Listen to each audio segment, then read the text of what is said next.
Depths of Fear Knossos is a roguelike stealth game where you're thrown into the labyrinth beneath the city of Knossos in a quest to kill the mythical Minotaur. To defeat the Minotaur, you first need to collect 8 medallions from 7 other creatures from Greek mythology. Aided by the other gods of Mount Olympus, you're given blessings which can improve your speed, your sight, or give you one-off offensive spells. When all the medallions are finally collected, you're able to wield the only weapon capable of killing the Minotaur.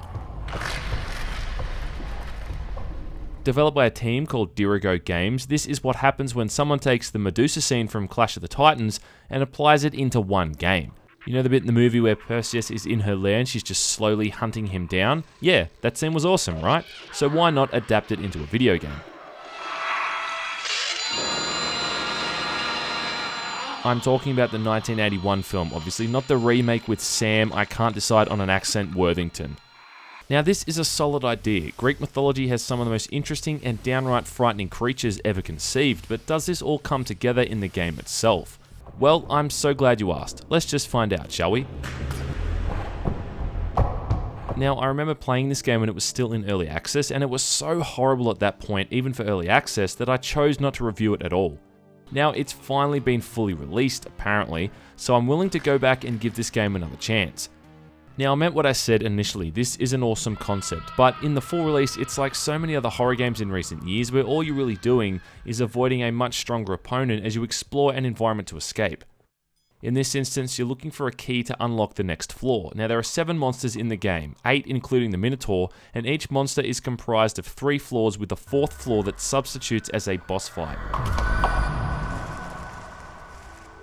The levels are randomly generated every single time and they're also dark as hell. You're supposed to avoid the monsters while searching for the key alongside pieces of gold to buy new gear.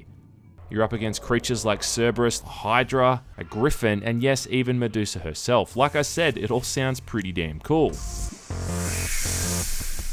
I guess the concept was that each monster has different stats or traits you need to learn or adapt to, but most of them just walk around in a somewhat preset path and then just chase after you when you're detected. Depths of Fear uses the Unity engine, which is kind of the go-to engine for indie developers, and the visuals aren't all that good to be honest. Textures are a bit pixelated and the character models are very hit and miss, but the lighting does look quite nice at times, especially when you've got a dynamic light source like a torch moving around. I'm a sucker for dynamic lighting, I just can't help it. The real problem with this game is that practically nothing works as it's supposed to. The game uses a light and dark mechanic where you can become hidden to avoid being detected. If you're standing in the light, you're visible. If you're in the dark, you're hidden. Simple, right? However, this quite often doesn't work at all because there are countless times when, despite standing in total darkness, you are still visible and the game just won't let you go hidden. Secondly, when you are in light, you are detected practically instantly. There's no states of alertness like having a monster go from unaware to suspicious or anything like that. If you stick so much of an inch of your body into the light, they just go ballistic and start chasing after you incessantly. And it doesn't seem to matter how far away or close from you they are either. You need to use your torch to see where the hell you're going, but using the torch again makes you easier to spot, and because they can spot you from a football field's length away, the torch becomes more of a burden than anything else. As a result, I found myself just walking around a pitch black level half the time, squinting to make out my surroundings, because it was the only way I could move around without being detected. And yet even then, there were still instances when monsters somehow still saw me clear as day, and beeline straight towards me for a kill. You die really, really easily in this game. You can sprint for a while, but when your stamina runs out, you're basically dead to rights, and the screen goes all hazy for a few seconds to simulate the player's shortness of breath or whatever. Yeah, I guess that's one way to do it. This also happens when you're hit by an enemy, and it severely messes up your vision. I think in total throughout the campaign I probably died a good 50 or 60 times if not more, and you can expect to be seeing that game over screen a fair bit.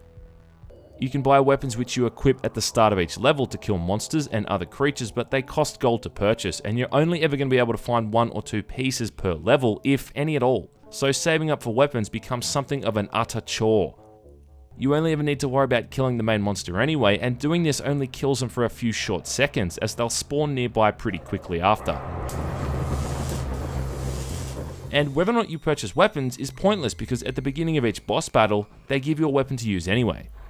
This game overall, it's just huge wasted potential. Even the fight against Medusa, the thing I literally bought this game for, is a real letdown because the environments you fight her in are so frickin' dark that you just can't see a thing, and the tension is replaced with frustration.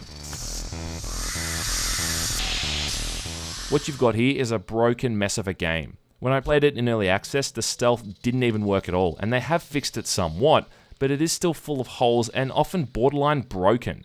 This is a half-finished early access game at best, and there is no way this is a proper release. I can't even begin to count the amount of bugs I've seen in this game either. I mean, monsters getting stuck on walls or on other pieces of the level, or not appearing at all. I had one point where a zombie-type enemy just started infinitely spawning more versions of itself, bringing my frame rate to single digits. Now, this is not what you want for a supposed full release. I mean, I know this is an indie game and all that, but some sense of quality control is still required, regardless of what type of budget they've got. I mean, even something like the music feels unfinished and just out of place. It's a game set in ancient Greece, and it's got this weird synthesized soundtrack that sounds like something from an 8-bit game. It's just bizarre. Lastly, Depths of Fear does have a sort of endless dungeon generator where you can just keep going floor to floor seeing how long you last, but this is hardly going to sweeten the deal. I really wouldn't recommend this game to anyone, and as far as I'm concerned, it's still unfinished. I really hope the devs keep working on this and fine-tuning it because there is a solid concept there. It's just not solid in its current state, not at all.